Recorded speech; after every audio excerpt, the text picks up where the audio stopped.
শেখ হাসিনার পদত্যাগ দাবিতে আগস্টের ৩ তারিখ এক দফার ঘোষণা হয়েছিল কেন্দ্রীয় শহীদ মিনার থেকে।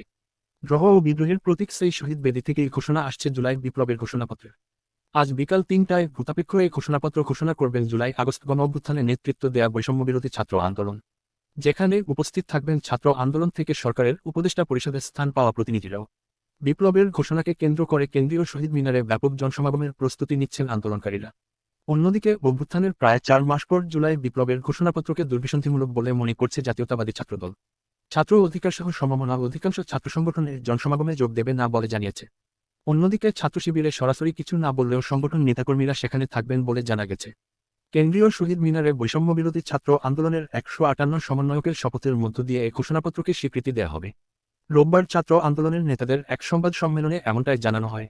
বিপ্লবীদের এই ঘোষণাপত্র ৫ই আগস্টের হিসেবে বিবেচিত হবে। ভূতাপেক্ষ এই ঘোষণাপত্রের মাধ্যমে বাংলাদেশ রাষ্ট্রের বিগত জনবিরোধী ব্যবস্থার বিলোপ ও আগামী দিনের নতুন বাংলাদেশের স্বপ্ন দেখাবে বলে মনে করেন অনেকে। তবে এই ঘোষণাপত্র নিয়ে কৌতূহলের শেষ নেই রাজনৈতিক অঙ্গনে। সাধারণ মানুষেরও আগ্রহ, কি থাকছে জুলাই বিপ্লবের ঘোষণায়। ছাত্র আন্দোলনের নেতারা জানিয়েছেন, এই বিপ্লবের ঘোষণাপত্রের মাধ্যমে দেশের মানুষের আকাঙ্ক্ষার প্রতিফলন হবে। আওয়ামী লীগকে অপ্রাসঙ্গিক করা হবে দেশের রাজনীতিতে। কবর রচনা করা হবে মুজিববাদী ১৯৭২ সালের সংবিধানের। ছাত্র আন্দোলনের নেতাদের সঙ্গে কথা বলে জানা গেছে, এই ঘোষণাপত্রে স্থান পেতে পারে ঔপনিবেশিক শাসনামল থেকে বাংলাদেশের অভ্যুদয়ের সংগ্রামী ইতিহাস। এছাড়াও ৭২-এর মুজিববাদী সংবিধানের সমালোচনা থাকতে পারে ঐতিহাসিক ঘোষণাপত্রে। ছাত্র আন্দোলনের নেতারা মনে করেন, দেশের গণতন্ত্র ও সাংবিধানিক প্রতিষ্ঠানগুলো এ সংবিধানের কারণে ধ্বংস হয়েছে। এ সংবিধানের দোহাই দিয়ে কেড়ে নেওয়া হয়েছে বাংলাদেশের মানুষের ভোটাধিকার। সমালোচনা থাকতে পারে ১-১১ এর ক্ষমতা হস্তান্তর প্রক্রিয়া নিয়েও। শেখ হাসিনা ফ্যাসিজম প্রতিষ্ঠার মাধ্যমে কিভাবে দেশের সব প্রতিষ্ঠানের ধ্বংস করেছেন তার উল্লেখও থাকতে পারে, যার মাধ্যমে দেশে গুম খুনের রাজনীতি প্রতিষ্ঠা হয়েছিল বলে মনে করেন বিপ্লবীরা। উল্লেখ থাকতে পারে রাষ্ট্রীয় মদদে পিলখানা, শাপলা চত্বরসহ বিভিন্ন হত্যাযজ্ঞের। ঘোষণাপত্রে উল্লেখ থাকতে পারে ভারতবিরোধী অবস্থানের কারণে কিভাবে দেশে গুম খুনের রাজনীতি কায়েম করেছে হাসিনা সরকার। এছাড়াও কিভাবে বিগত শেখ হাসিনা সরকার সংখ্যালঘু টার্মকার্ড ব্যবহার করে দেশে বিভাজন তৈরিতে কাজ করেছে। ন্যায্য দাবিতে রাজপথে নেমে আসা শ্রমিক হত্যার কোথাও স্থান পেতে পারে। এছাড়াও ঘোষণাপত্রে দেশের অর্থনীতি ধ্বংস করার জন্য ফ্যাসিজম কিভাবে কাজ করেছে তার উল্লেখ থাকতে পারে।